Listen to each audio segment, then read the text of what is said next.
Hey everybody, it's GombletX and welcome back to some more Magic Arena. Today I'm going to be playing a quick draft of Dominaria United, the latest draftable set on Magic Arena. A lot of spicy things about this format. There's a legendary card in every pack, and most of those are kind of signpost cards you can draft around for very specific archetypes. Kicker is in the format, which is a great mechanic, and they're all off-color kickers in the set, making these really interesting cards where you have to decide between how worth it the kicker cost is for you, how highly you should take the dual lands that are all over the place in the set, and the dual lands in the set have basic land types, making the domain mechanic in the set also quite powerful. So very cool format. With that whole intro out of the way, let's get into the draft. For our pack one pick one here, we have a pretty clear choice looking at the uncommons and rare, as you tend to do in your pack one. There's one clear standout, and it's easily the rare King Darien the 48th. A 3-mana 2/3 gives all of your other creatures +1/+1 and gives you a mana sink ability, spending 5 mana to put a counter on King Darien and an additional 1/1 soldier onto the board. If King Darien's ever going to die to a removal spell, you can also sacrifice King Darien to go ahead and give your tokens hexproof and indestructible for the turn, giving you some free blocks there. And the other thing that's really cool about King Darien's sacrifice effect that comes into play sometimes is if somebody tries to use removal that will exile King Darien, you can respond by sacrificing King Darien so that King Darien ends up in your graveyard to work with the graveyard recursion that's pretty powerful in the set, like Urborg Repossession in black. So King Darien, very powerful, very balmy rare, and easily our pack one pick one here. Pack 1, pick 2 now, an incredibly powerful pack here. All of our uncommons are pretty sweet. I think the best uncommons to roll with a King Darien pack 1, pick 1 would be Heirloom Battle Hymn here, which is great removal, especially if you have white in your deck to gain the 4 life after you cast it, and the Urg Spawn of Turg. I think both of these cards would work really well in a domain deck that is splashing in the King Darien or splashing in the Heirloom Battle Hymn. So Urg would obviously be, we'd want to be black-green as the core, splashing in a little bit of white. That way Urg is easily castable regardless of the double black in its mana cost. Urg's a really nice card because it sets up your draws throughout the game, letting you look at the top card of your library and put it in the grave if you don't want it. And then late game, as time progresses, as you mill a bunch of lands with its ability, it will become a game-ending threat. And in the meantime, it's a pretty large blocker. So Urg is a card I like a lot. Heirloom Battle Hymn, just great, efficient removal, pretty self-explanatory there. Our other uncommon is pretty sweet as well, the Knight of Dusk's Shadow. But the thing about this is if we take it, and we want to play this and King Darien, we're going to end up in 3 colors, and if you're 3 or more colors, your deck's going to end up on average being a little bit more grindy, a little bit more slow and late game oriented, because your early turns you're going to have to be playing a bunch of tap lands to set up your mana. You're not going to be guaranteed to always have the exact right color of mana on turn 2 for your turn 2 aggressive plays, so I don't think that really good aggressive cards like Knight of Dusk's Shadow work as well in 3+ color decks as they do in just straight dedicated 2-color aggro decks, where I think this card really shines. So I'm a little higher on the Battle Hymn or the Urg than the Knight of Dusk's Shadow. We have some sweet commons as well, but I think it's still going to be one of the uncommons for me. The best commons are Tolarian Geyser, efficient interaction that draws you a card as well, and Sunbathing Root Walla, really good in the domain strategies. This is probably the number 1 common for me after picking a King Darien, because King Darien is such a splashable card that we're probably going to take dual lands pretty highly and try to splash this Darien in if white doesn't become a main color. So we'll probably have a high domain for the Root Walla, where this gets to be an early game creature to trade off against aggro decks, or a late game win condition once we have the mana to dump into its ability. So really, really sweet pack here yet again. Root Walla, Geyser, Urg, Heirloom Battle Hymn, Knight of Dusk's Shadow, all incredible cards you can't go that wrong with. I think I'm going to go with the Urg Spawn of Turg though. I just fell in love with this card after the first time that I played it. Being able to set up your draws throughout the game is super sweet, and being able to, later in the game when you're flooded out, just start sacking lands to add to Urg's power and gain life at the same time. It's just really nice. I just like how this card plays. It's pretty fun. It's the spiritual successor to Yargle. It's the latest frog beast, so it's cool flavor as well. We're going to take an Urg Spawn of Turg. Just kind of a personal opinion kind of thing there. I think all of the cards I listed are solid picks. Pack 1, Pick 3, yet again, an incredibly powerful pack. I'm going to take Bortuck Bone Rattle here, and the reason is that this card is just absolutely absurd in domain decks. You only need 3 land types for this card to be completely busted in our deck. In our deck, we're going to spend 6 mana to get a 4/4 and then return an Urg or a King Darien from our graveyard to the battlefield. That's if we're lucky, but again, this is one of those cards, one of those graveyard recursion cards that kind of ups the value of King Darien's sacrifice ability. So if anybody even tries to exile Darien, we're just like, all right, I'll sack Darien. That way, if I top deck a Bortuck later, this is 6 mana to play a 4/4 and a King Darien on board, which is busted. The better your other creatures are, the better your Bortuck is, but it's always going to be a great deal.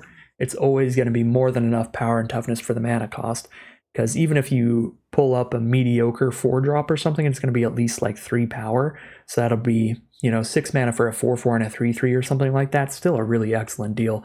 Bortuck, I really can't sing its praises enough. It's a completely phenomenal card, and there's plenty of other great cards in this pack. I just think Bortuck outclasses them all as an absurd uncommon. The other great cards here, of course, being Destroy Evil. This is a set full of large creatures. Even the colors that don't generally have large creatures do in this format. White has the Argivian Phalanx, which is a 4/4 Vigilance they can play for really cheap.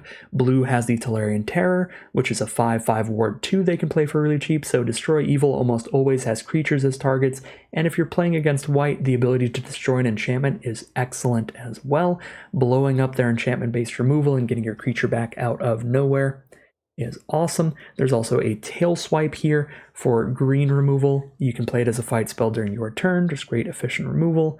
Essence Scatter is kind of blue's very efficient removal in the format. Counterspells are great in this format because so many creatures have abilities when they enter the battlefield like Bortuck, so stopping those and killing the creature is awesome.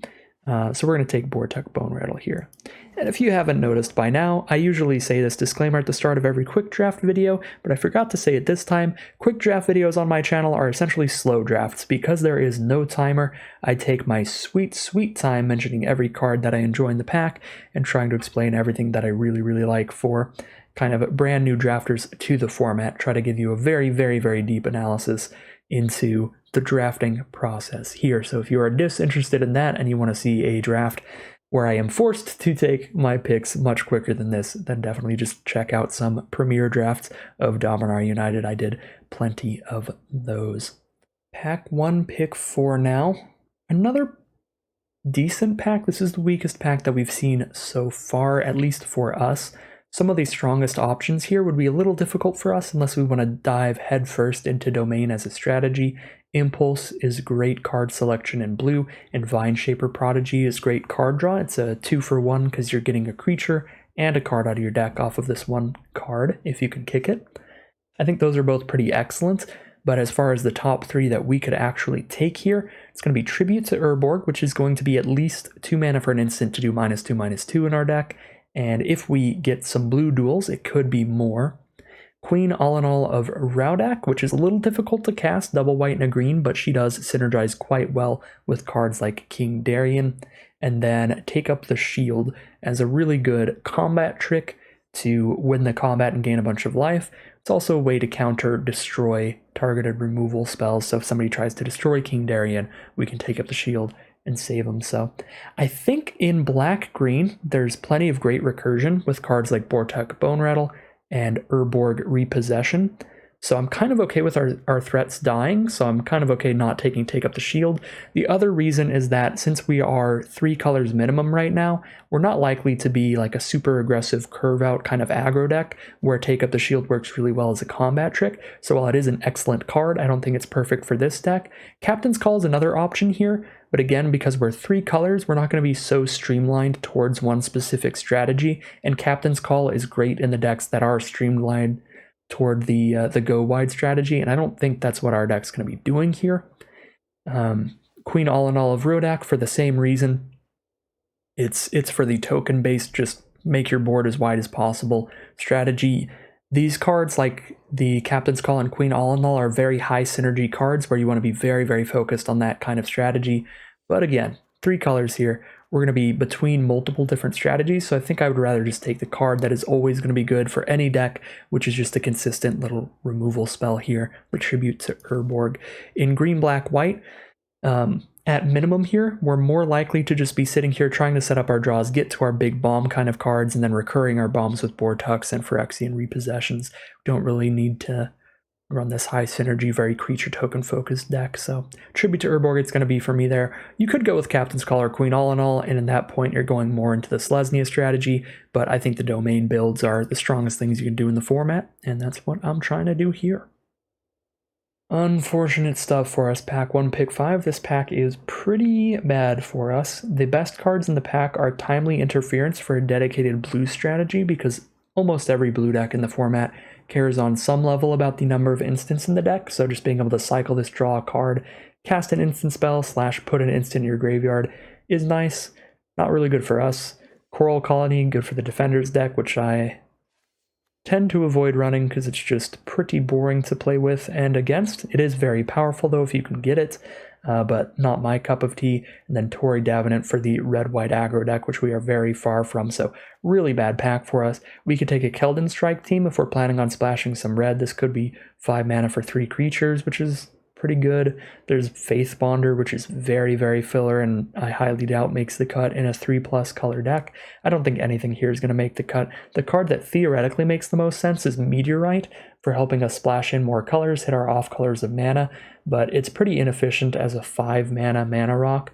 And this is a format where you want the vast majority of your mana fixing to just be dual lands, because there are dual lands absolutely everywhere, and those don't require a non-land card slot out of your deck to put in. So not very high on Meteorite, but that still might be my pick here because there's not really anything for us. So I'll go Meteorite, I guess. Could also take Sea Scavenger, because if we do splash blue, this will be like a Scry 4 when it enters the battlefield.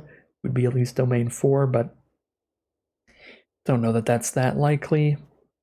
It might be more likely that we play that than Meteorite, but probably not playing either. Pack 1, pick 6, not a lot going on here. We're probably taking one of the green cards. Vine Shaper Prodigy, only good if we're splashing blue. Bog Badger, always decent. A 3 mana, 3/3 bodies, just good on curve to help block and also be a decent attacker. I'm probably just going to go with the Bog Badger, the most consistent card here. Can also help you get your last few points of damage if you draw it in the late game. Just give your board menace. So I like Bog Badger here.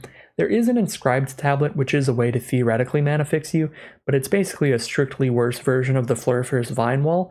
That is a 2 mana 0/2 defender that does the same thing when it enters the battlefield, except you dig 6 cards deep. So it digs a little bit farther, and it's providing you with a body while you dig for the land. It's just a better card, and it's in one of our main colors. It's in green, so we don't really want to take Inscribed Tablet. Inscribed Tablet is the kind of card that you take if you're heavy into domain. You really, really, really are hurting for mana fixing, and you don't have a lot of green in your deck. Then you can go for Inscribed Tablet, but it's a very, very narrow archetype that needs the tablet. Heroic Charge, Griffin Protector, great for the white aggro decks. Artillery Blast is fine removal, but it's narrow, only shooting tapped creatures. And we already have 1 tribute at least. I'm just going to take the Badger here. Excellent, excellent pack for us here. Rulik Mons is a very fun card, and it's not a difficult splash, only needing 1 red mana. This lets you have a 3/3 menace on board that flips the top card of your library every turn, and if it's a land, you get it into play, and if it's not, you get a 1/1 Goblin. It's a pretty fun card, pretty cool card, but we're going to have to go with one of these dual lands here, because that is the kind of deck we're playing. We need the mana fixing badly.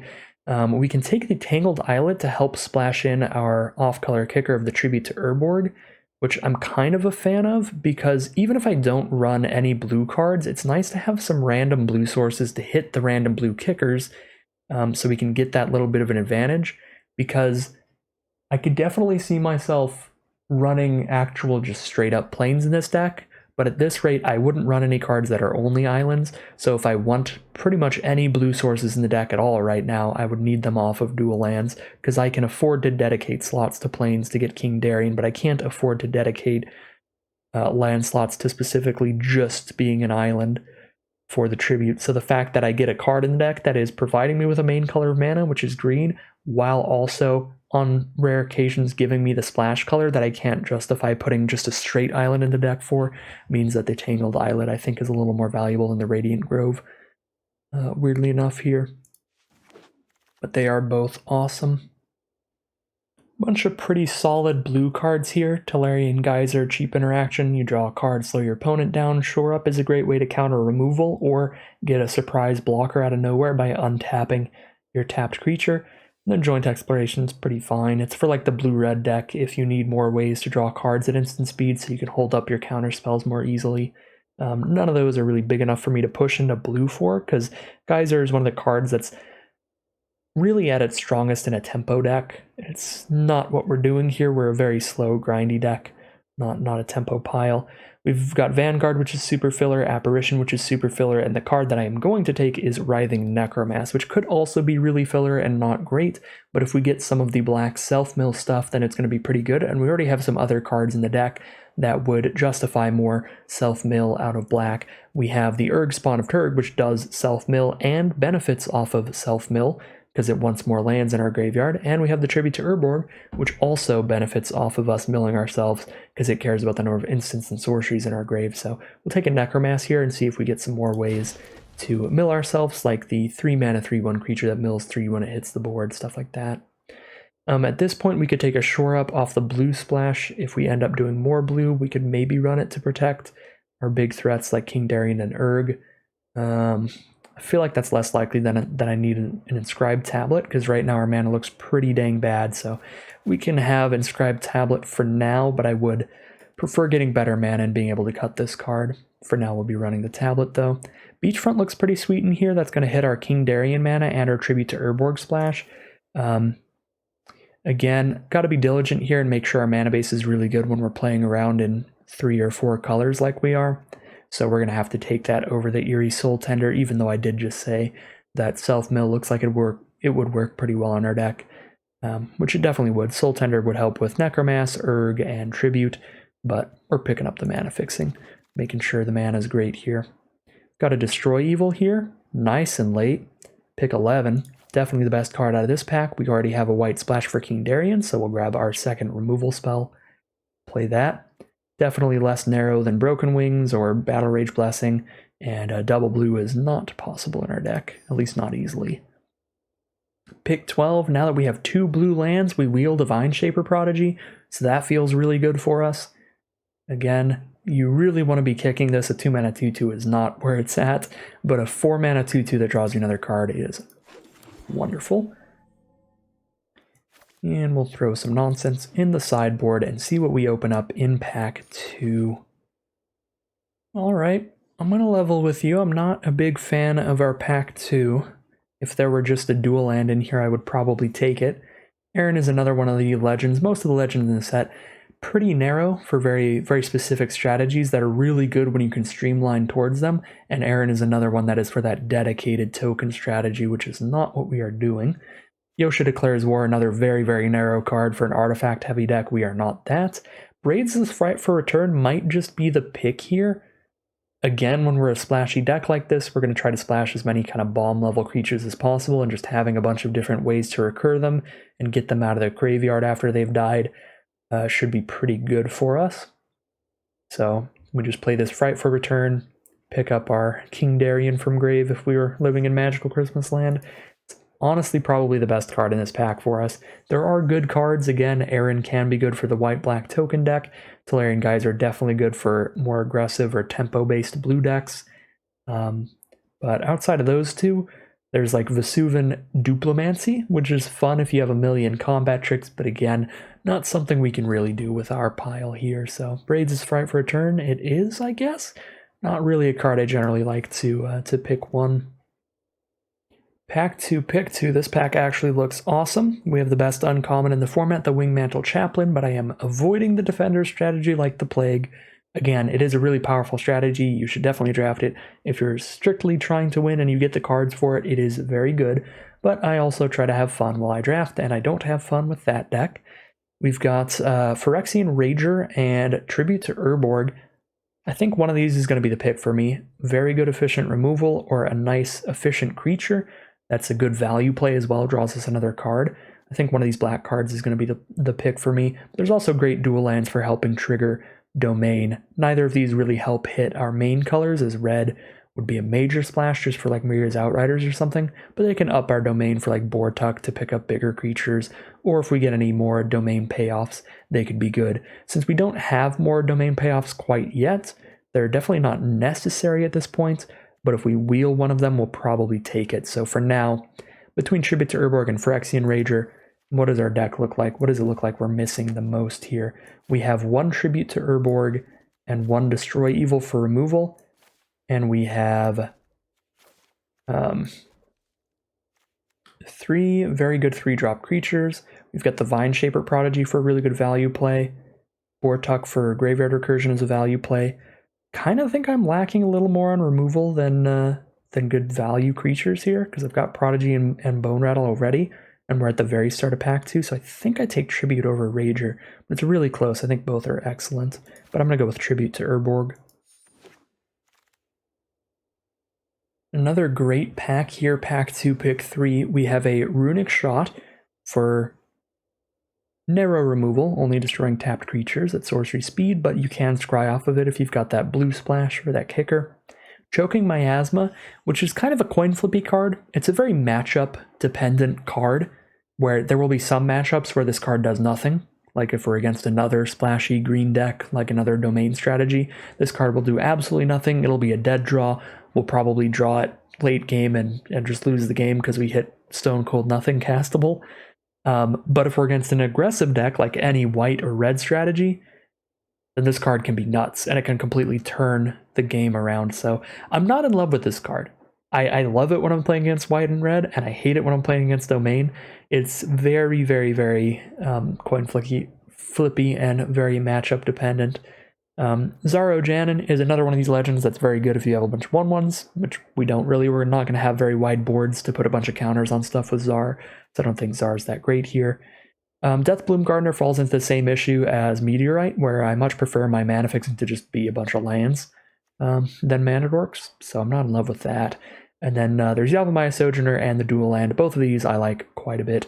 Get our domain count up, or get our first pretty narrow domain payoff. So my favorite cards in the pack: Sacred Peaks, Yavimaya Sojourner, Choking Miasma, and Runic Shot. We already have the Destroy Evil and Double Tribute now, so we've got 3 removal guaranteed locked in to the deck. Hopefully don't need the board wipe. I kind of want to go with Yavimaya Sojourner. I just enjoy slamming down some gigantic tree folk for pretty cheap. If we can get full domain, all 5 land types, then this is a 3 mana 4/6. If we can get 4, it's a 4 mana 4/6, which is still a really good deal. And even if we only have 3 land types, a 5 mana 4/6 is a solidly beefy blocker and reasonable for that mana cost. So take the Sojourner here. Another pretty excellent pack here. We have the Runic Shot to destroy a tapped creature, and we can kick this for blue to scry 2. Bog Badger for that filler creature. Just a good rate there. Pixie Illusionist looks like it would work in our deck because it does fix our mana by making one basic land type a different land type, but blue is very much a splash here, so we're not going to be able to ever cast this early game to help fix mana anyway, so it's kind of counterproductive there, even though we have 2 blue sources. And then we have 2 duels, which are beautiful: Sunlit Marsh and Idyllic Beachfront. I think I want to just take a Sunlit Marsh here, but Runic Shot is a super reasonable pick. I don't think you can go wrong with that one. Bog Badger also a solid pick, but I'm going to go with the Sunlit Marsh here, get some more mana fixing, and this is going to give us another way to get a white source while providing one of our main colors. It looks like green-black are our main colors, and everything else is to splash. So pull white source off of a main color here. Feels pretty good. Take that. Ooh, a second copy of Urg Spawn of Turg. A little awkward for that to be in the same pack as a Haunted Mire, which would be beautiful mana fixing for us, as green and black are our main colors, but I'm not going to pass up another Urg Spawn of Turg. Very fun card, very solid card. We might get legend ruled here or there, but hopefully Urg is a big enough threat that it draws removal from our opponents, and then the second copy of Urg is just kind of our backup. So, Urg Spawn of Turg, number 2, come on in. Very fun name, very fun card. Join the party. Pack 2, pick 6 here. Strength of the Coalition, generally pretty excellent if you have a wide board state, but we're not going to. Our picks here are Vine Shaper Prodigy for a very nice value creature, or Shadow Prophecy, which is really good instant speed removal if you have a high domain count. For only 3 mana, you can dig up to 5 cards deep and put the best 2 in your hand and the rest in grave. So it's also a graveyard synergy card that can dump a bunch of lands into our grave for our Urgs, or maybe dump an instant or sorcery in our grave for our tribute to Urborgs. I think Shadow Prophecy looks like it's going to be pretty sweet in here, and I'm going to take it over the second Vine Shaper Prodigy here. Beautiful, beautiful pack here, pack 2, pick 7. Another one where it has a ton of cards I want to scoop up. I want this Tail Swipe for really cheap removal if we have a solid sized creature on board. Urborg Repossession for very efficient recursion, picking up 2 cards from our graveyard for 3 mana and gaining us 2 life. And then the Contaminated Aquifer for yet more mana fixing. I think that I don't have a super massive amount of creatures, so I'm not super into the Tail Swipe, especially because I have 3 other really good removal spells. I really like Urborg Repossession. Being able to like repossess a Bone Rattle or a Necromass or a Sojourner or a Kingdarian or an Urg is just awesome. And yeah, I'm just super into this card. I'm going to take it over the dual land or the removal. Urborg Repossession, just one of the best commons in the format. It's always super excellent. And now pack 2, pick 8. We have 2 really awesome options. We have the Gaia's Might, which is very efficient in a domain deck. 1 mana for like +4/+4 or +5/+5 is absurd. But we've also got a Mossbeard Ancient, which is a huge way to stabilize a 7 mana 7/7 trample that gains you 5 life when it enters the battlefield. If your opponent uses removal on it, just pick it up with an Urborg Repossession next turn. Mossbeard Ancient is awesome. That's what I'm going to roll with here. Big game ender. Big card that just flips the game in your favor once it lands. Pack 2, pick 9. Now we can just take a mana worker here. Make sure we can hit our off-color kicker effects more easily. Not much else in the pack. I'm not a fan of the Hexbane Tortoise for that low toughness.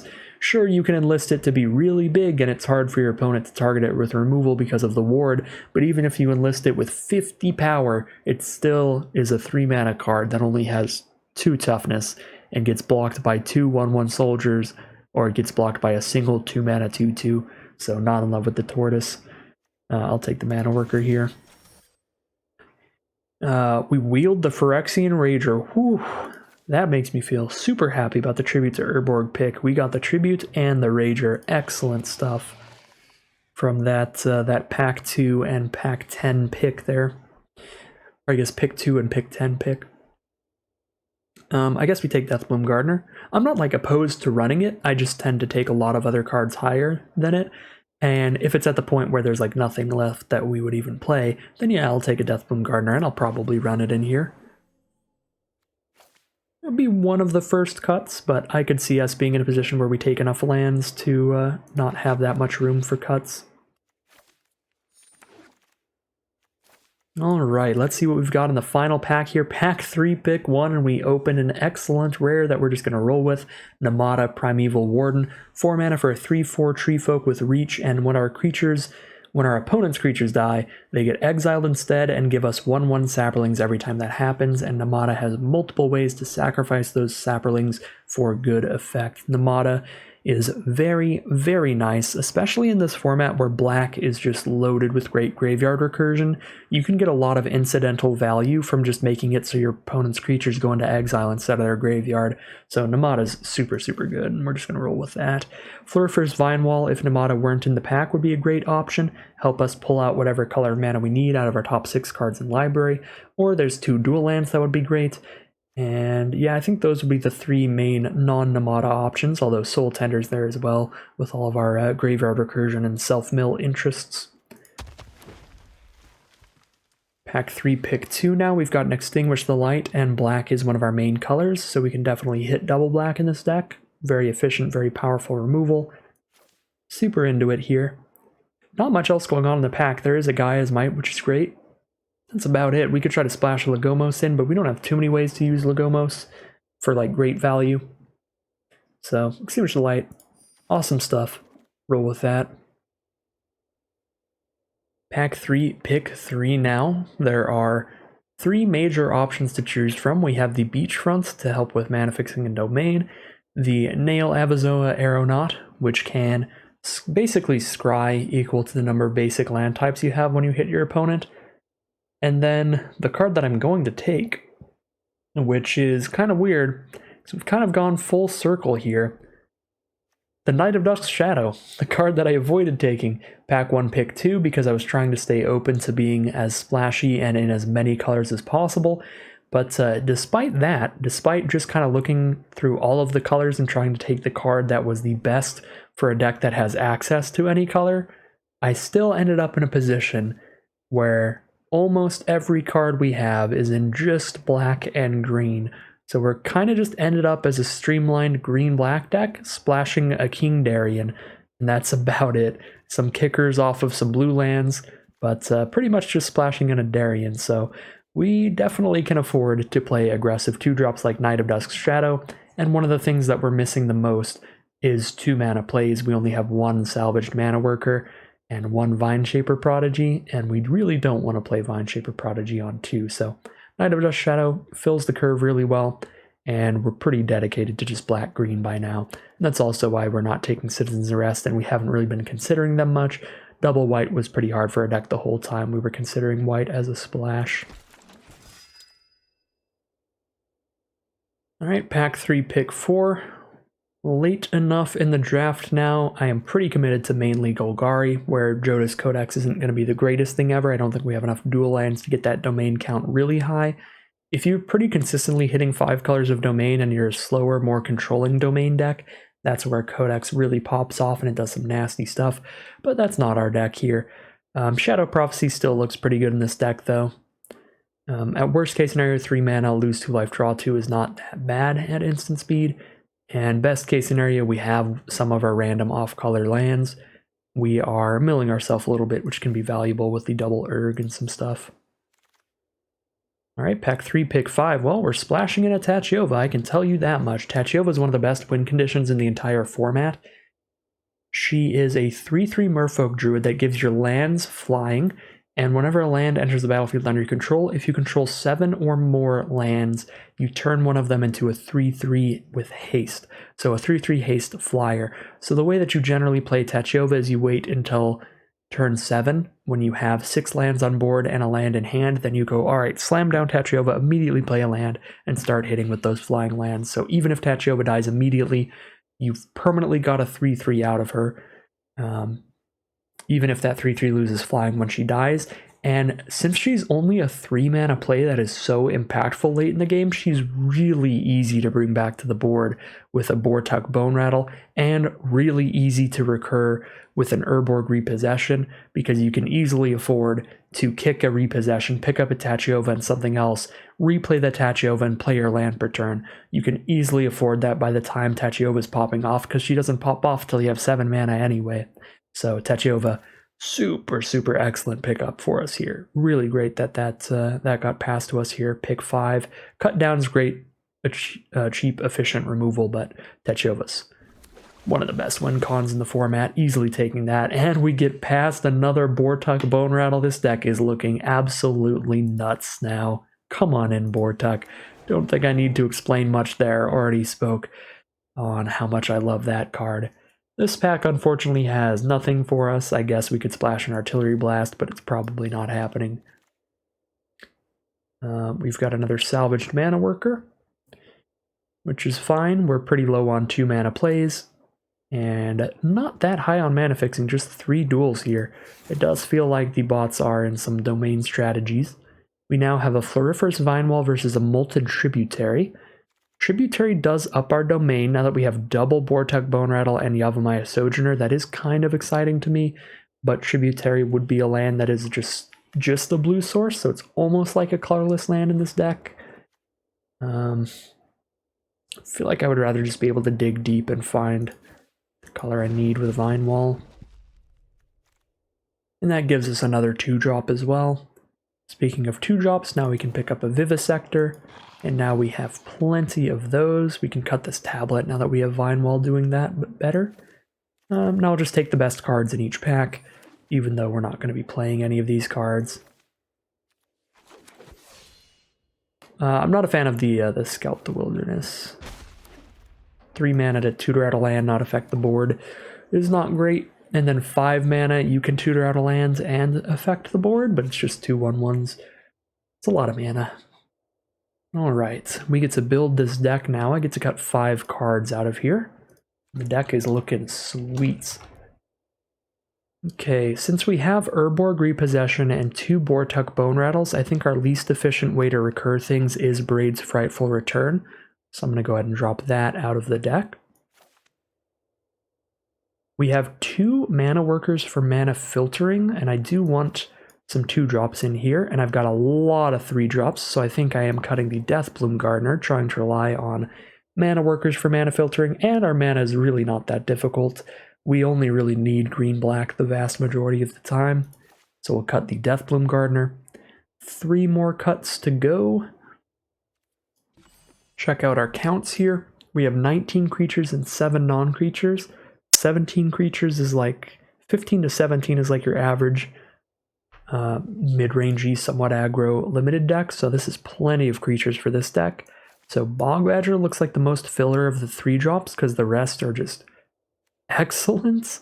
Although Techova is more of a really big late game play. We've got a lot of late game plays. Maybe we drop Sojourner. We don't have a ton of ways to make the Sojourner super efficient.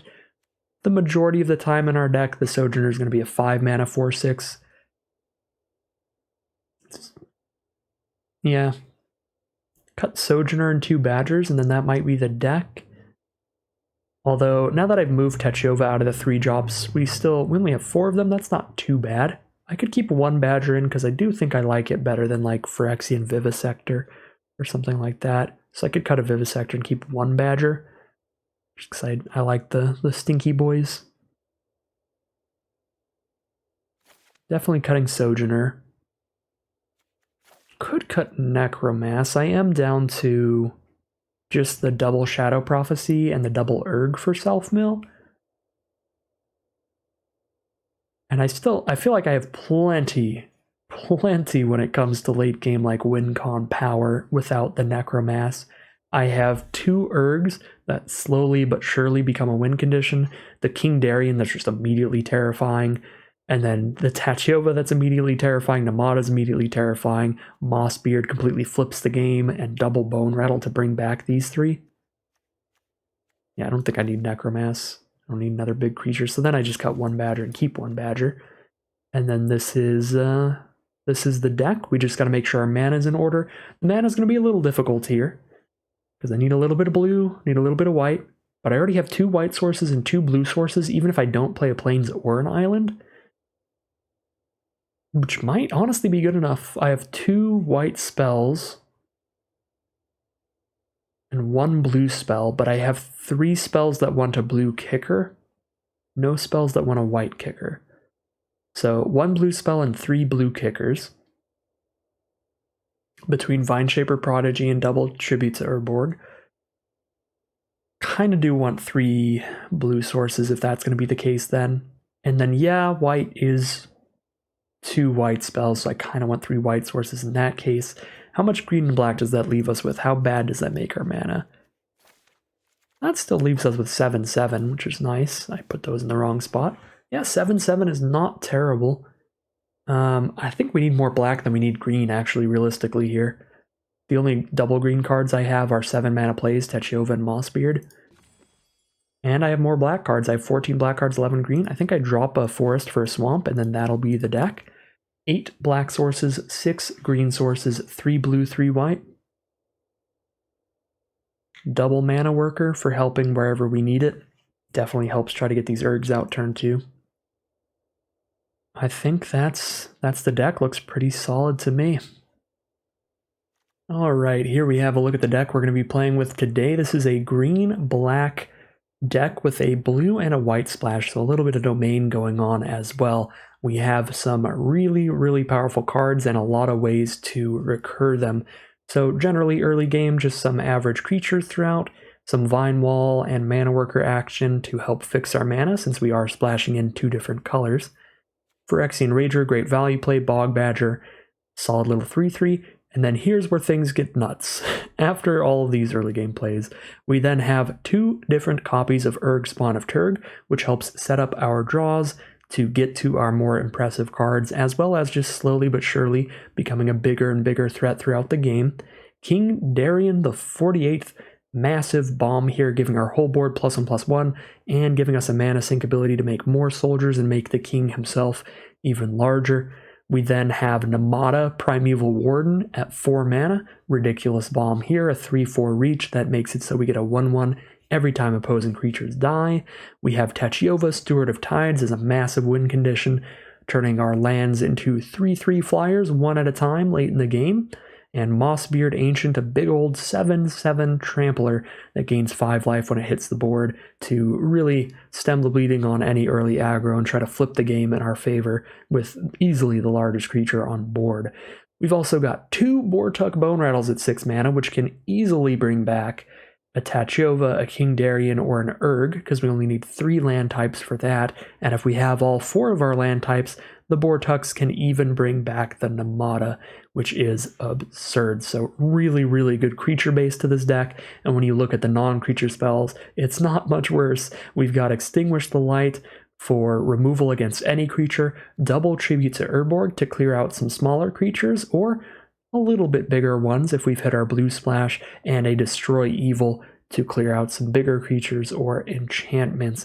Then we have 2 Shadow Prophecy, which are really good if we happen to have 3 or 4 Domain, because then we get to dump something into our grave, which can help make our Urg Spawn of Turgs bigger. If we dump a land into our grave, it can help give us more cards to bring back with Bortuks or our other card we're about to mention if we mill some creatures, and it can help our Tribute to Urborgs get bigger if we mill an instant or sorcery. So Shadow Prophecy seems like great card draw for this deck.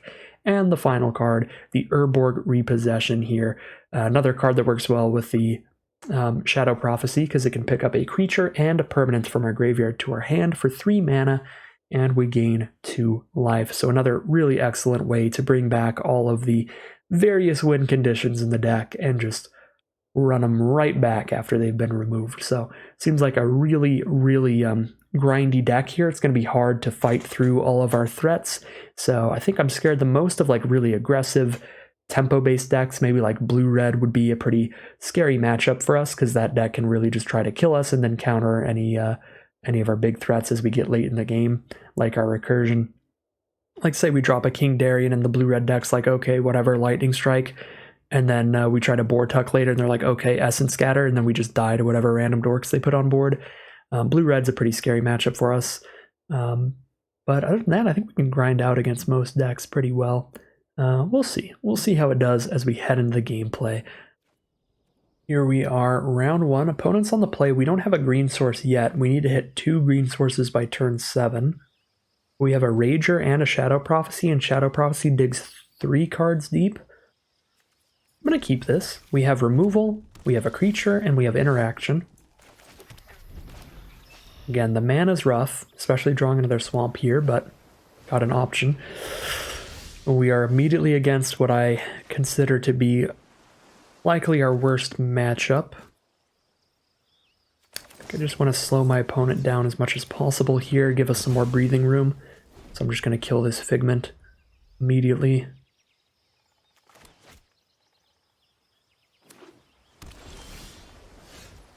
Alright, I just pass the turn, hold all this mana up. I'm not going to run into an Essence Scatter then, I'll just play a Shadow Prophecy.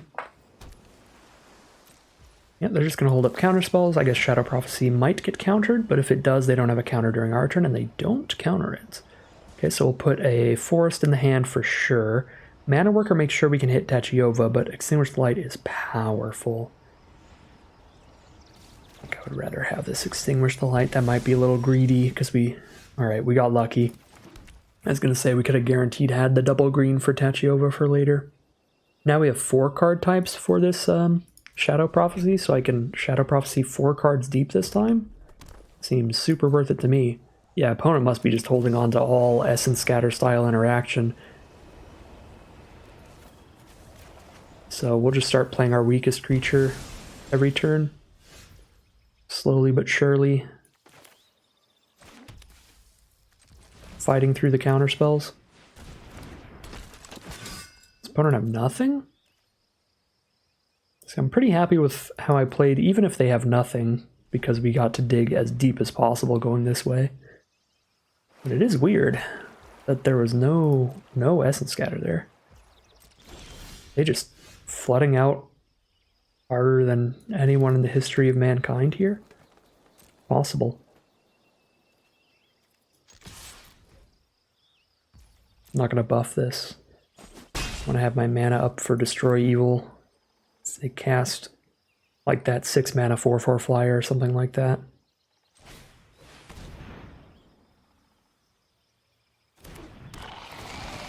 Okay, they actually have an instant now because they actually thought about this one instead of just snap resolving like they did with Night of Dusk's Shadow.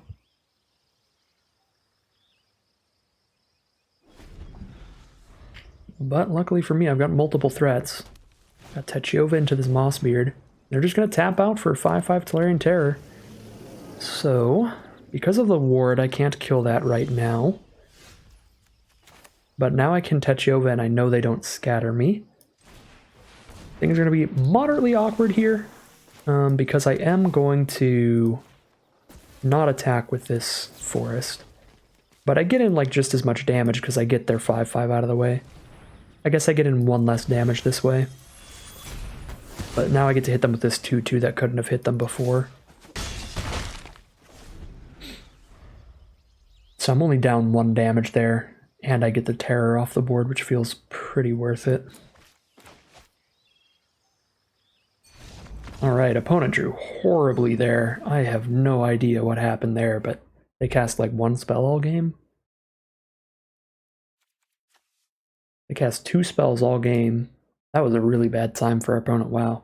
I mean, I guess we'll take it. That'll give us kind of a free win to start it off. We'll be 1-0 heading into game 2, I guess. It is possible they did have a counterspell in their hand, because they were thinking when we were casting Phyrexian Rager, for at least a moment. So maybe they were like, nah, Rager isn't a big enough threat to counter. And then they tapped out for the Tolarian Terror, and then we just dropped the Techiova. And like at that point, they'd drawn the 2 scatters, but it was too late because we got Techiova out the turn that they tapped out for Tolarian Terror. Could be something like that. That would explain a little bit of their bad luck there. Because I can't imagine it was straight up just like 6 lands in hand there at the end. But it's you never know. It is very possible. It's a very slow hand. If we're against aggro, we're just going to lose. This hand can really grind out, though, in the Domain Mirror.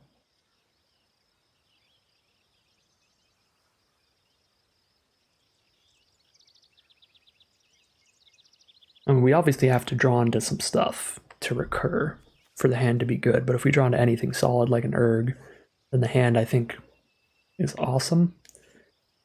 We can't rely on that, though, and the hand is still going to be really bad against aggro. But I suppose if they're playing aggro, we can just slam down Prodigy on 2. Yeah. I'm not in love with this. This is very, very close to a mulligan, but I am going to keep it. If our opponent is aggro, we'll have to just play a 2-mana 2/2 to trade off. And we're drawn pretty well so far. I'd rather get a threat out first. Turn 3 gives us the perfect excuse to use Vine Wall, pick up a dual land, play it tapped.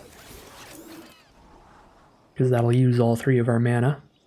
And then we can turn 4 Prodigy. So I think the curve works best. Knight this turn, then Vine Wall. And then Prodigy on 4, but now we've drawn an Amada as well instead. Perfect. There's the blue source for the Prodigy on 4. That being said, probably Namada. If I didn't have 2 ways to recur my cards from grave, I'd probably still go Prodigy first, but I have 2 different ways to get this Namada back if they remove it without exiling it.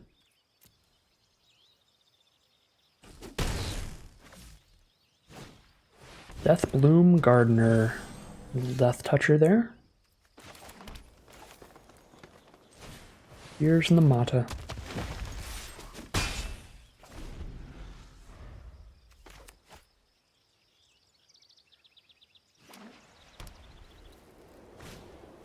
Citizen's Arrest. Alright, they exiled it. We do have a Destroy Evil in our deck, which is really good against Citizen's Arrest. So if we ever draw into Destroy Evil, we will be in a pretty excellent position.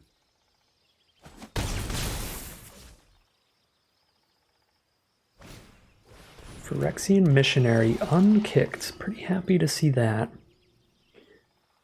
Playing a 0-5 Erg and have a super good blocker. I think I would rather just kick a Prodigy here. Ooh, unkicked Missionary is super bad against Knight of Dust Shadow because they also don't gain the life, so that feels very good. I should probably kick Prodigy before I play the land. Yeah, Prodigy going to trade into the Librarian here. Alright, perfect. We did draw a land. I already have all my land types. I've got 2 more black sources. I don't really need more of those. I only need 1 white source. I don't see why I would need double blue, but I feel like Islet's probably better than Marsh. Because then I have 3 black sources, 3 green sources, 2 blue sources. Instead of 4 blacks and 2 green. I don't have the mana to buff the Knight, but I could trade it into Gardener. At this point, like, looking at this hand, like, we've got the long game. Let's just make sure we don't die to some tricks this turn, or anything wacky.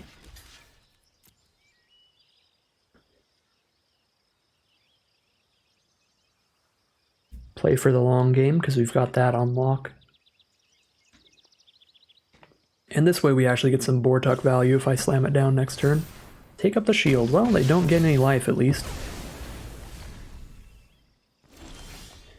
Okay. Believe I am just going to Bortuck our 2/2 back. And then we're going to repossess a Bortuck later. Which should be beautiful.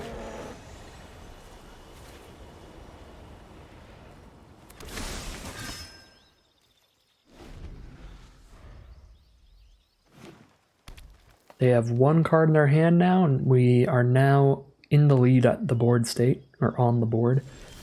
At the board. I can drop an Erg. That's going to block their stuff all day. They could double block the Knight. I can triple pump it and kill both their creatures, though. Don't feel like that is something they're going to want to do. We start getting in some damage here so that we can get the life total lead as well.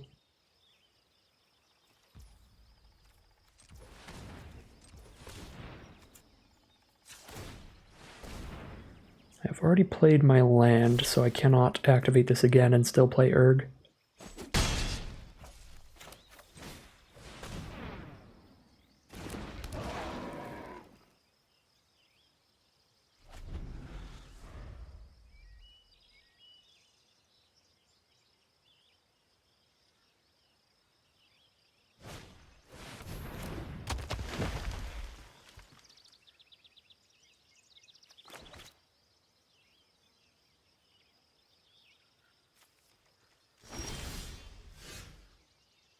Another land. Erg is going to start getting bigger.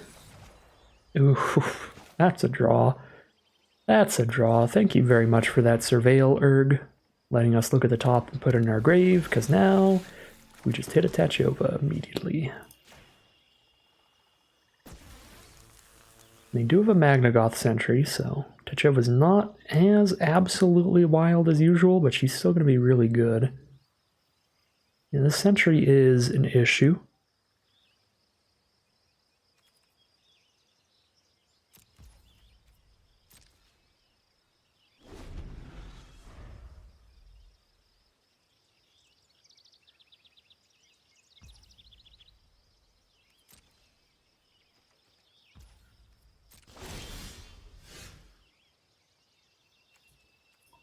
Erg getting bigger again. Salvaged Mana Worker is the draw. That is not a great one. Could repossess a Prodigy in a land. Could dig deeper here. But I kind of want to hold on to this if any of these things die.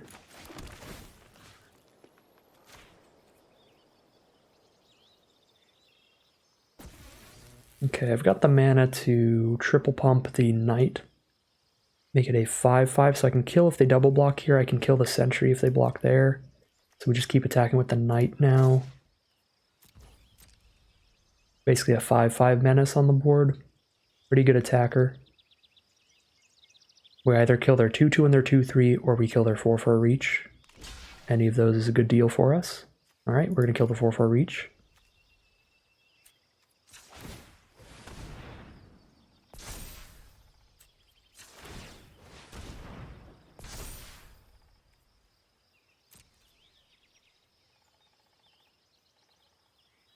Might end up just killing a combat trick. That'd be a little sad. Okay, yeah, if it's take up the shield, I can't. Even if I make this an infinite power creature, I can't kill the Magnagoth Sentry. Alright. A little sad if Tachova or Bortuk dies, but I think Repossession for Knight plus Vine Shaper Prodigy is actually pretty worth it here.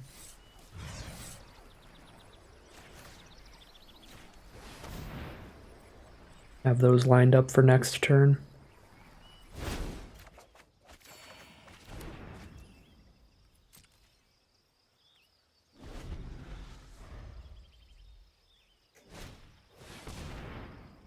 It's their own Tachova. The Tachova war begins. They do not have a land to play with her, at least. That means there's something that's action in their hand. That's funny, I'm gonna mill this Urg. Shadow Prophecy, 4 cards deep. Slight risk of milling myself, but I think I still cast that and dig for removal at this point in the game.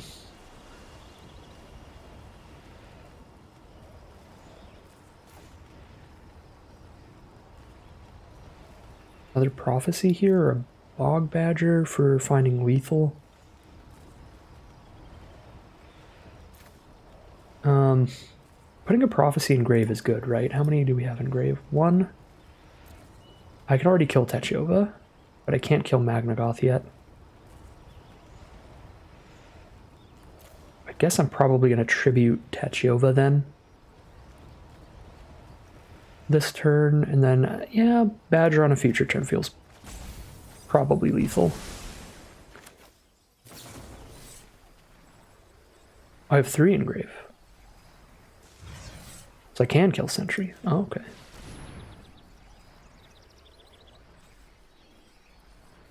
Prophecy, Urborg Repossession? Oh yeah, because I had Urborg Repossession, and the Prophecy I cast and the Prophecy I milled. They have another combat trick? Yep. And it's exactly big enough. I still get my attack in this turn, and then I do my Menace Badger and win. I think this still finds lethal. Yeah, they're at 7, and then I'm going to give the board Menace, and they have 4 blockers. They can block 2 things. Even with 5 blockers, they block 2 things. Block, take 1, 2, 3, 4, 5, 6, 7, 8. Yep, Badger is lethal. I did the quick maths correctly, I think. Might as well mill that, doesn't matter. They're super dead if we play a land. Then 1 stinky boy.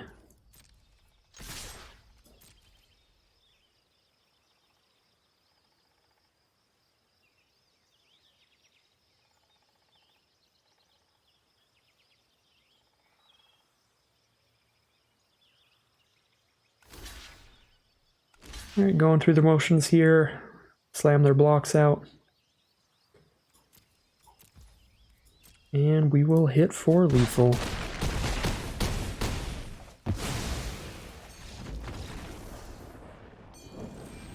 Very nice game there. Kept a little bit of an iffy hand there, but drew pretty well to have a really strong late game. So 2-0. We'll start out this draft. Alright, we're on the play here. We have that Shadow Prophecy guaranteed, but we don't have green mana or blue mana. Double Bortuk is mildly awkward, because Legend Rule and everything.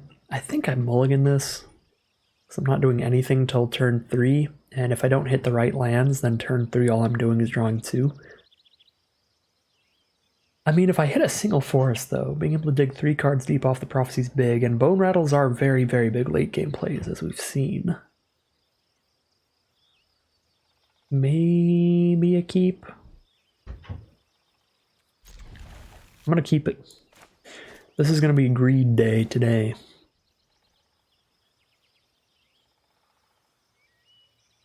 Mulliganing on the play is like especially rough and limited.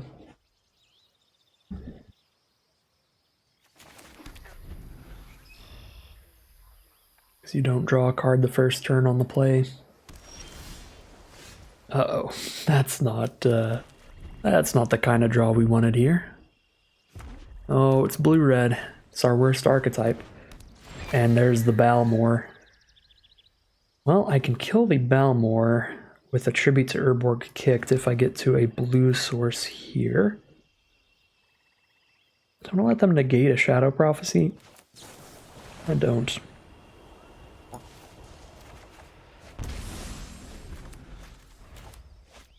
We did hit the blue source, but it does come into play tapped. Combat research on Balmor, and now it's just out of reach of the Tribute to Urborg in more ways than one.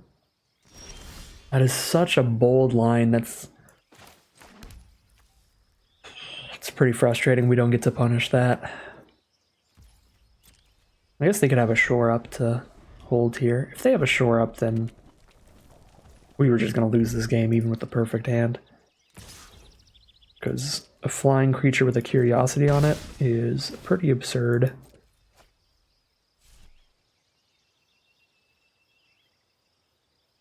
The idea is that you blow up the creature and 2-for-1 them, but they've already drawn 2 cards off of it, so even if we blow it up now, they are miles ahead in cards.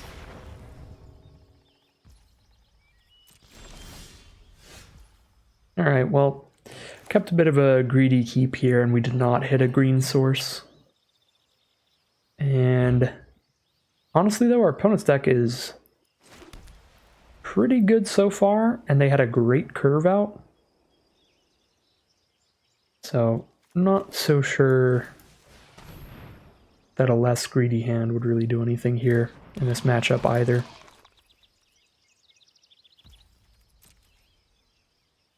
But our keep definitely did not pan out for us.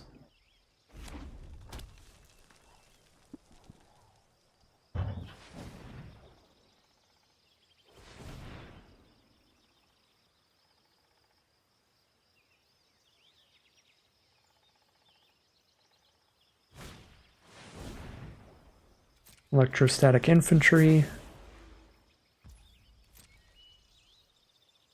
Got the Haughty Djinn 2.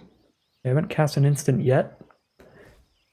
I'm assuming they're going to if they're attacking with the Djinn. Yep, Lightning Strike the Vivisector, that's pretty fine.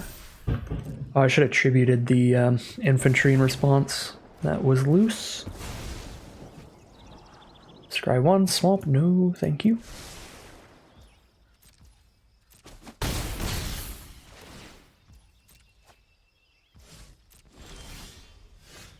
Alright, well, we're super dead.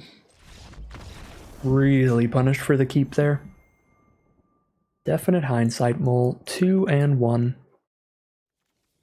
We've drawn some rough hands mana-wise, but we'll keep this one. We've got turn 2 Knight of Dust Shadow into turn 3 Rager. Our mana base is not perfect, but feels like these past few games we've been getting punished pretty hard on it.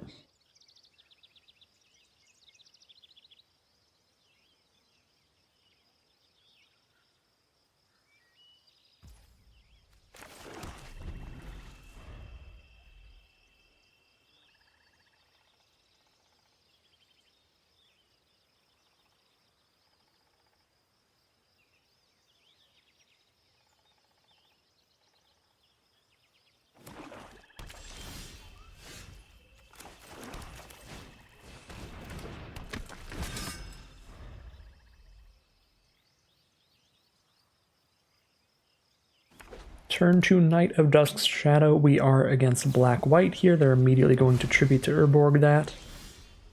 Get a beachfront that doesn't actually help us cast anything in our hand right now, so I need to just Rager. Helps us get the Prodigy kicked, but I need to play a green source and a blue source to do that. So probably going to be quite some time before we're casting this Vine Shaper Prodigy. We did hit our forest this time, which was very nice.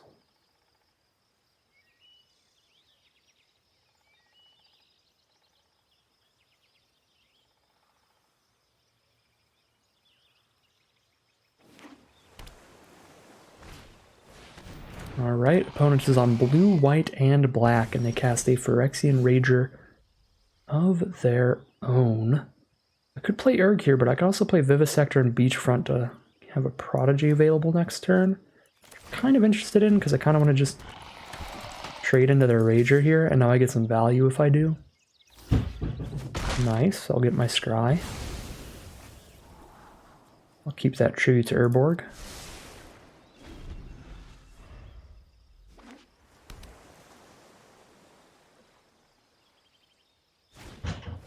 Eerie Soul Tender. Very good card. They get to mill a bit, and then when that dies later on, they can remove it from grave to bring something from grave back to their hand. Send in the Vivisector, offer the trade again.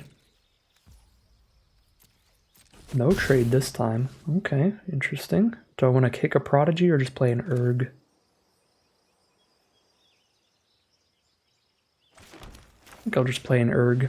Set up my draws and I get to hold up tribute to Urborg this way. Got a Terror in their grave, that's about it.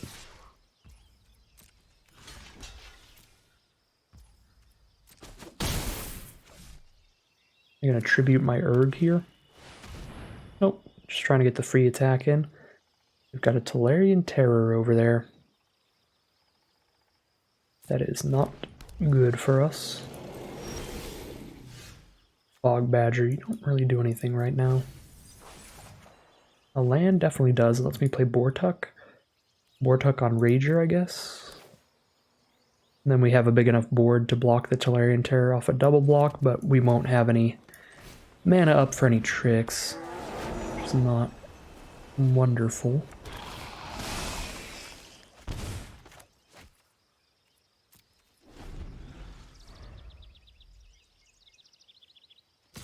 Yeah, if they have a trick here, this is going to be pretty bad for us. But we'll see. Still gets a Scry 2. Still have other Graveyard Recursion in the deck, like another Bortuk and an Urborg Repossession. That would be great draws after this. Alright, they've got the trick. We'll just get our Scry 2 here and dig for that Repossession. Or just straight removal for the Terror. And the Mata. That is incredibly tempting, but it doesn't actually help us that much right now. I think I'm going to keep that in hand, but I'm going to play Prodigy and hold up Tribute next turn instead.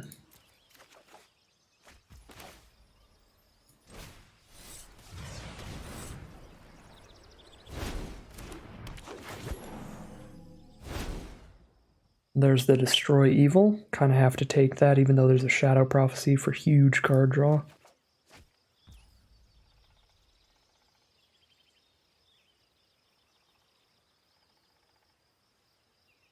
Do I play this land? Next turn I'd have 7 mana, 4 mana to Destroy Evil. If I draw another land next turn, I could play Destroy Evil and Namata in the same turn. I think I do play this land. I was thinking about not, because we're at the Tachiova amount of mana now, so if we top deck a Tachiova, every land we play could be a 3/3. But there are things that we can do for 8 mana, and playing the land now puts me at 7, meaning if I top deck another land and then play that, I'll be at 8 mana, so that I can cast both these spells. Or this, and then this kicked. Although I guess I don't have the, I only have 1 white or blue source. Oh, now they have a Barricade to draw a card when I kill the Terror. I love that. If they have a Shore Up, this is going to be pretty devastating for us. A second Urg. Alright, get out of here, Urg number 2. There is the Tachiova, of course. Yep. It's the one draw where it would have been better if we didn't do that, because we did not hit a land here, so we can't do an 8 mana thing anyway. Although I guess I can't cast Tachiova and Destroy Evil this turn anyway. But later I would have rather had the land in hand. Alright, we do what we can. Let's see if this resolves.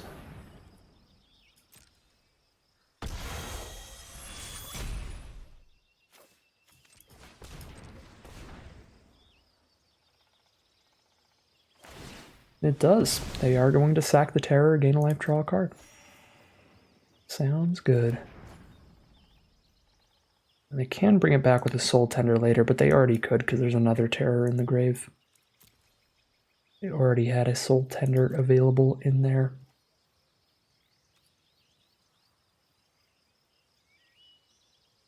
Kind of got blockers set up I can just send in here.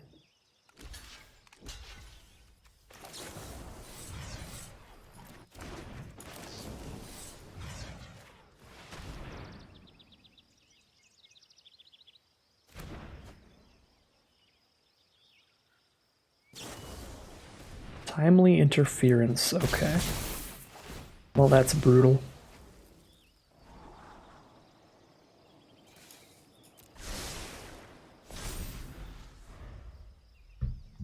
I was going to say, for 1 mana, the main thing they could have is Shore Up, and if they had that, they would already used it on the Terror. But they had the Timely. Coral Colony, it's a Defender's deck secretly?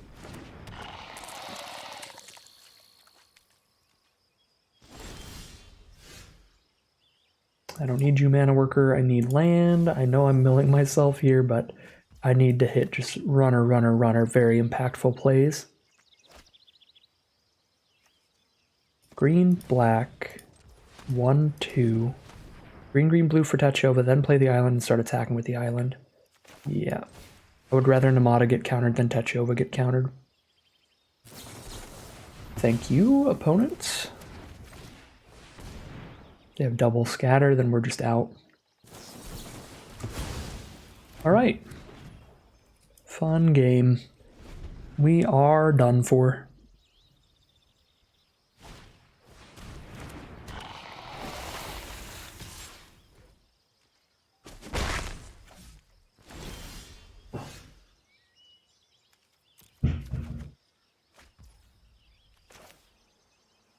I already have 7 mana.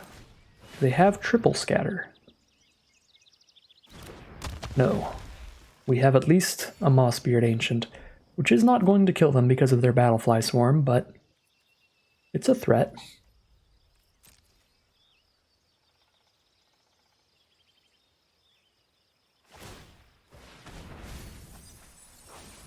Down to 16 cards.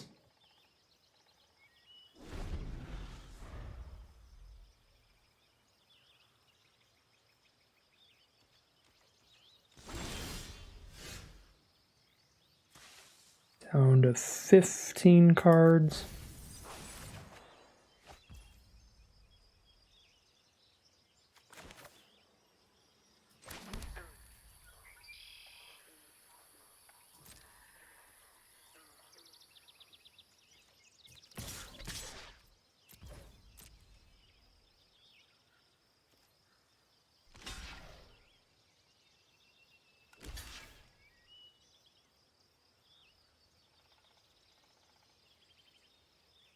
So we're going to trample over for 6 and lose the Mossbeard Ancient, and we're going to kill the Gibbering Barricade.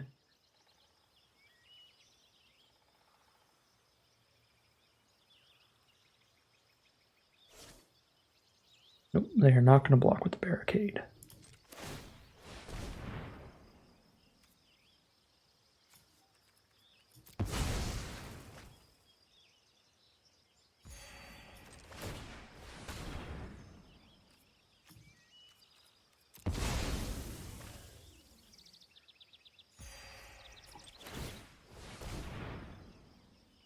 Three black sources, 2 green.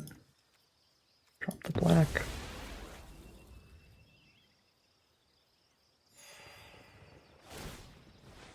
Alright, so we're hitting for 11 here. Put them to 5 life. If Urg can connect 1 time, we'll get there, but they can just sack Vohar and kill Urg with a removal spell out of grave. Yep, they've got a tribute to Urborg grave. They've got multiple, so they can sacrifice Vohar to cast a tribute. Oh, they're just going to choose to get back the Battlefly Swarm?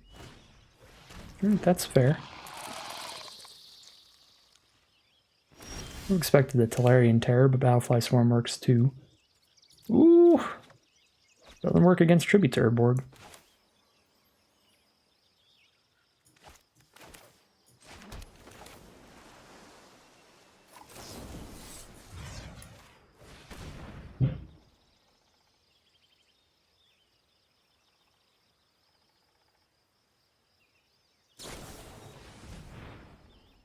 They found the shore up.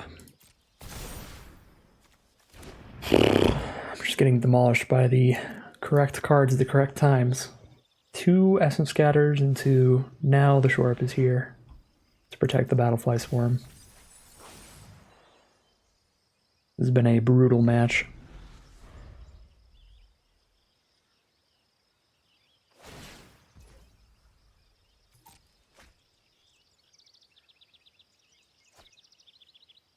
Makes it all the worse when they're the games that take forever to lose. We have to just sit here and wait for this coral colony to get us.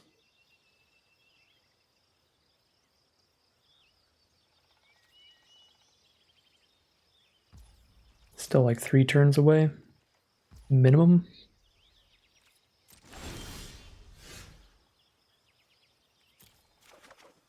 It's pretty massive. Probably getting countered.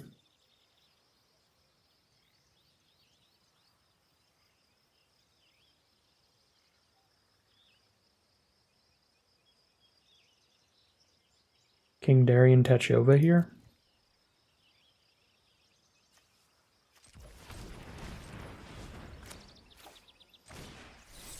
Yeah, if this doesn't get countered, the creature is.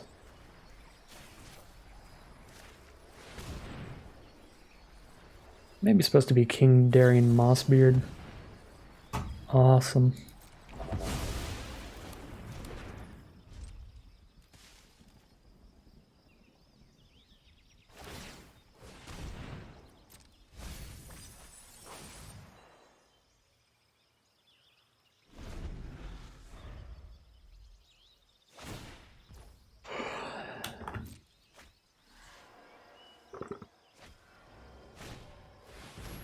Alright, Wrath. Welcome. Now whenever they cast an instant or sorcery, they can tap 2 creatures to draw a card.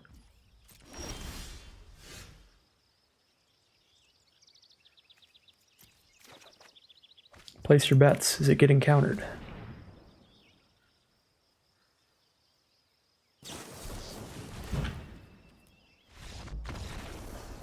Game 5 now. Here we are on the play for Game 5. Pretty terrible mana again. We do have a mana worker to try to get around that. Only have 2 mana, and we're trying to get to 6 here. I feel like this is probably a mulligan. Significantly better mana. Techova's a bit awkward, but we can put her on the bottom here. Probably worth it. We need to draw another green and blue source for Techova to do things there.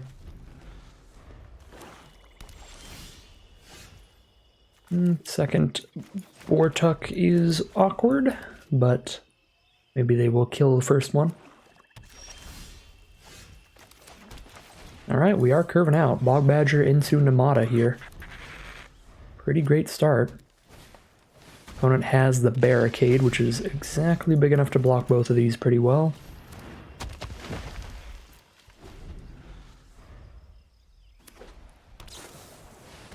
And the exile-based removal to ruin the double Bone Rattle. Today might not be our day. If that wasn't already clear after last game. Sorry, my throat has been a jerk lately. I can Vortuk for the nothing in my grave. Got perfect mana this time at least. But can't get through this Barricade without some kind of interaction.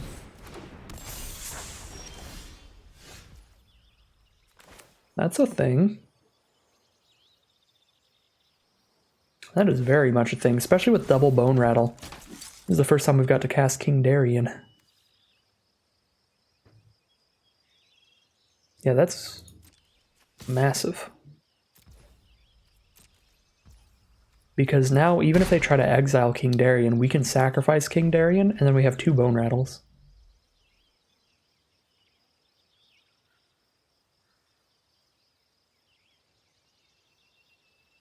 So King Darien gives us like the way to play around Prayer of Binding style removal. I was going to say that was a bold War Leech if they did not hit a creature, or if they didn't hit an on-land in the top 4, it would just be dead. I guess it's any highest mana value of any cards in grave, so not that bold. If it was highest mana value of creatures only, then that would have been a super bold War Leech there.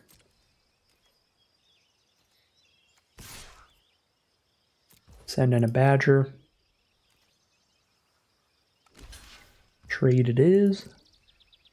I want to just start dumping out 1/1s or play a Rager here. Kind of cool to just sit here and get as much value I can out of the mana sink ability. For now, another Gibbering Barricade. It is not going to be easy to get through all this stuff. And seeing double Barricade makes me pretty suspicious of the potential for wall synergies, such as the Wingmantle Chaplain. Do have an Extinguish the Light. I don't think we're doing anything with that just yet. We'll pass the turn, I'll hold it up, and if I don't cast it, I'll just make another soldier. They certainly have wall synergies. We probably have to blow up the Blight pile.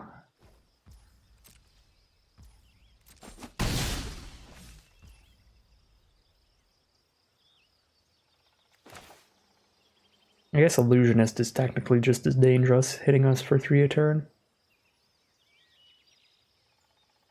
They get to counter our life gain, because they can sack whatever we target to gain a life and draw a card. Just get another counter on Darien for now.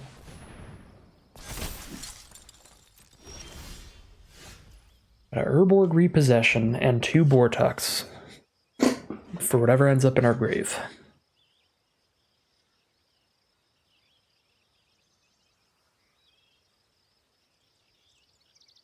They need to block Darien with 6 power to kill Darien, and I have an Extinguish the Light. And if Darien dies, I can just Bortuck. So we'll see if we can find a block that's really bad for them. Oh, they're just not going to block at all. Okay.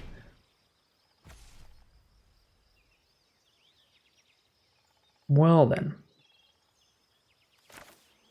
I'm going to shoot the Blight pile.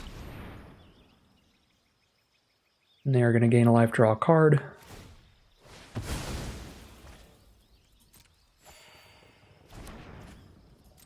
Pass the turn.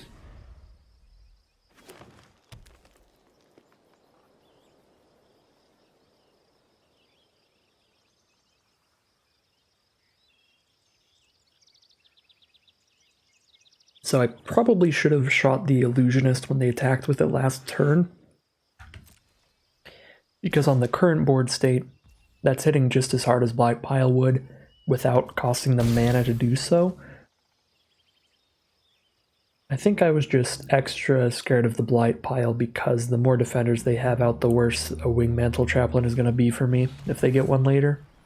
Well, they've got a Phyrexian Missionary for the Blight Pile.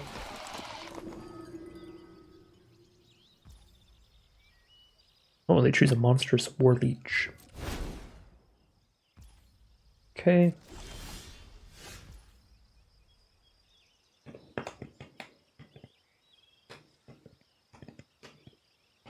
These barricades are so frustrating to get through.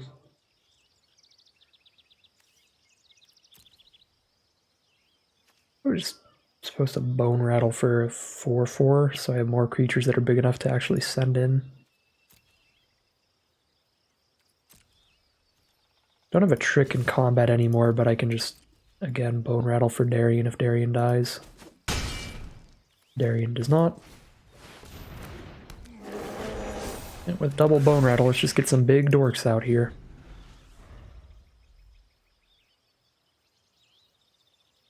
Probably should have done that sooner as well. I don't think these were the best lines this game.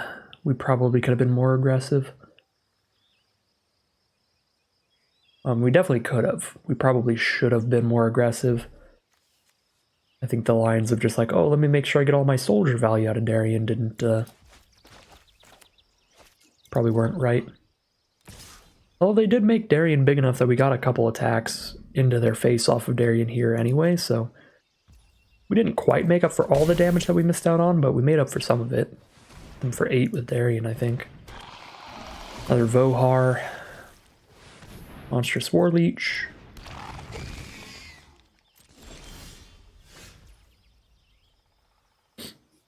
Okay. And we gotta try to kill them pretty fast.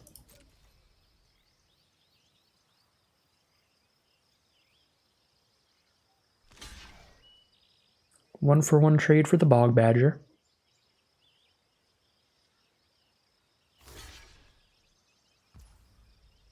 And chump block King Darien and take 5. Pretty sure this just resolves. This is okay. They are down to 6.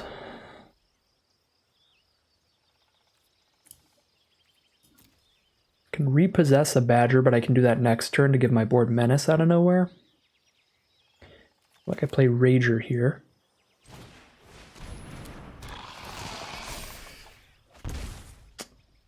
Not another creature, unfortunately. I guess since we have nothing else to do, we play a Vine Wall. Veil Forest, but play an Islet. Pass the turn. Menace could be lethal next turn. Off of Bog Badger. Destroy evil King Darien.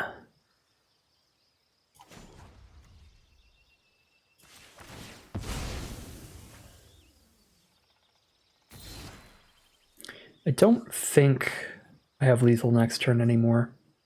Because now I'd have to kick Repossession, which would be 3 mana. Then I need 3 mana for Darien and 3 mana for... Yeah, we definitely don't have lethal next turn anymore. Unless this is lethal without Darien, which I doubt it is. Especially because they have a lifelinker out there. Yikes. Yep, that's pretty good. Pretty good. Now we have been getting demolished by some narrow cards, like Choking Miasma and Negates.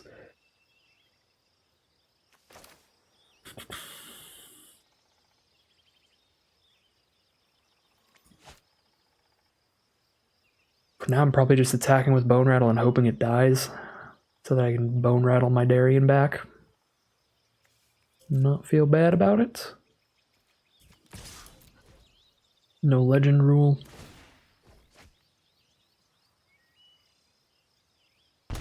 Walk with the barricade and the missionary, please.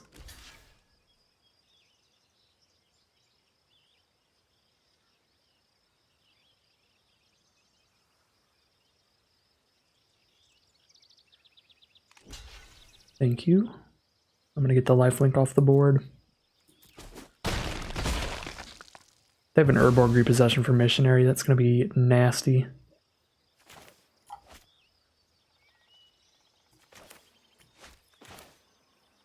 Two mana after this. I can play the Knight of Dusk Shadow as well.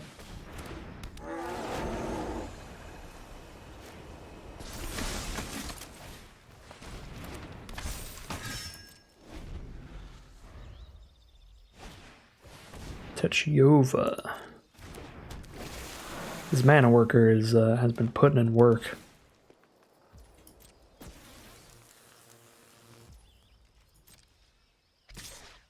Am I getting killed by a combat trick now?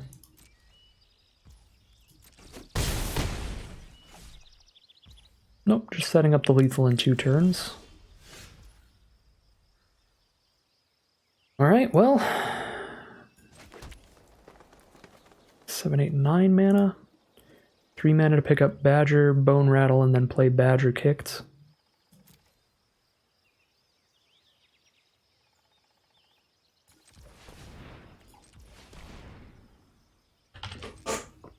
I I gain 2 life here. I'm just going to die to the crackback no matter what, so I play the play that does the absolute most damage on this attack, which would be to hold up the mana to use Darien if I can. 1, 2, 3, 4, 5, 6, 7, 8, 9 mana. 1 mana to pick up the Badger, 4 mana to play it and kick it would be 5 mana. I'd have 4 mana left, which is not enough to trigger Darien anyway. But 4 mana left would be enough to double pump Knight of Dusk's Shadow.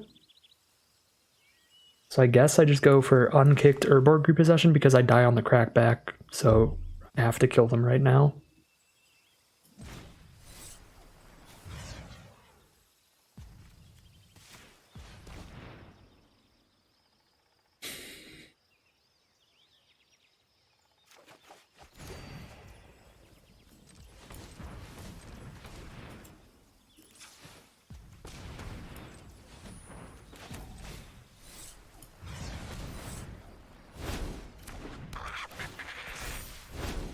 I don't think this kills them, but this is the maximum amount of damage I can do.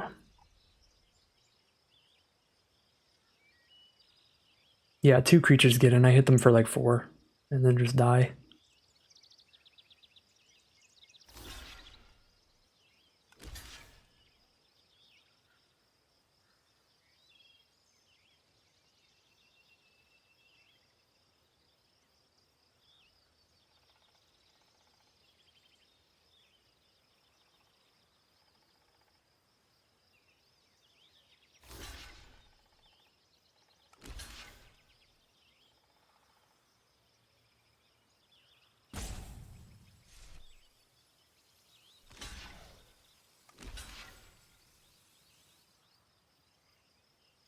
Okay, hold on a second.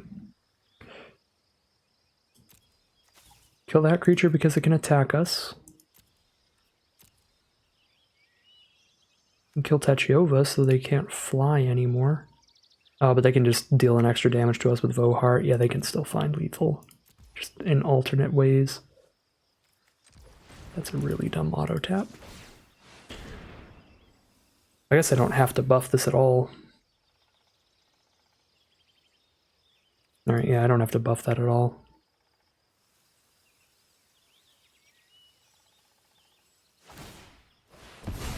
Oh, okay. I guess we get to kill both those creatures, but they do get to draw another card.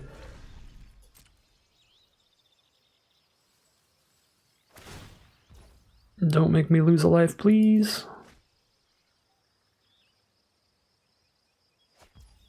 They didn't make me lose a life yet.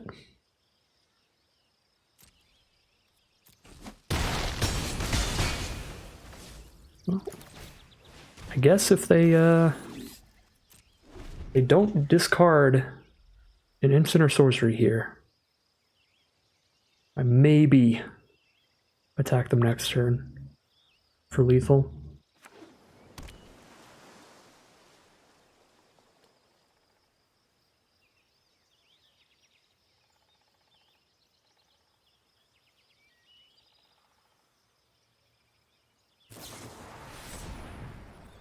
Okay, Terra Sunder, sure, I'm still alive for now.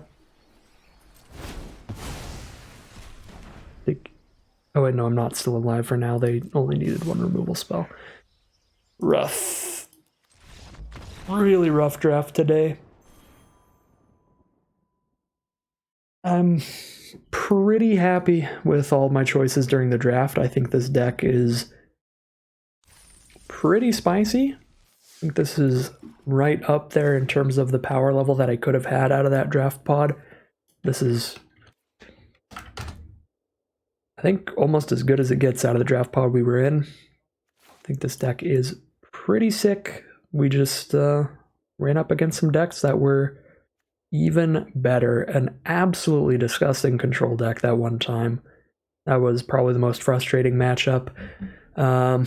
So I got punished for a really greedy keep in one game. That definitely happens. That's I mean, it definitely happens to me a lot. I am a greedy person. Wario is my spirit animal. So that was fine. That's to be expected. But then we just ran up against just an absolutely ridiculous control deck. The blue, black, white control deck with the Coral Colony there. That just got to a point where it's like, All right, I have two cards that would both single-handedly put this game in our favor. So I'll play the weaker one first, which is Namada. I'm like, this is definitely going to bait out the counterspell. And they're like, yep, Essence Scatter Namada. And I'm like, okay, Tachiova, Essence Scatter Tachiova. It was like, oh my god. It was brutal. Then we even top decked the Bone Rattle later. Essence Scatter for that as well. We got triple scattered. We got negated. It was all the great interaction at all the correct times. So that was just a brutal round in general. That's going to happen. And in the final game there, I think I probably could have played more aggressively and maybe even found lethal. It's probably just a little bit of gameplay errors, a really close match in that final game. I think had I killed the Pixie Illusionist instead of the Blight Pile, probably could have won that one. So pretty disappointed in the deck's performance. Definitely partially due to user error, but partially just due to getting some really tough matchups here today. So 2 and 3, definitely in my opinion, far below average for what this deck would theoretically get in an average run. But it certainly happens. There is variance involved in Magic. Sometimes a deck like this is going to get 7 wins. Sometimes a deck like this is going to get 0 wins with enough user error. I think if we played perfectly today with the matchups that we were set in, probably get about a 4-3 with this deck, which I'd still be a tiny bit unhappy with. But I didn't play perfectly, kept a greedy hand, misplayed my Extinguish the Light, and we fall to a 2 and 3 instead of a 4 and 3 that we probably would have gotten. So rough draft today. Rough draft.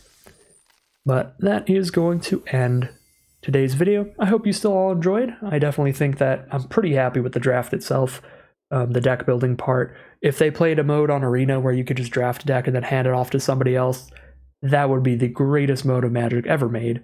I don't actually really excel at Magic gameplay that much or enjoy gameplay itself.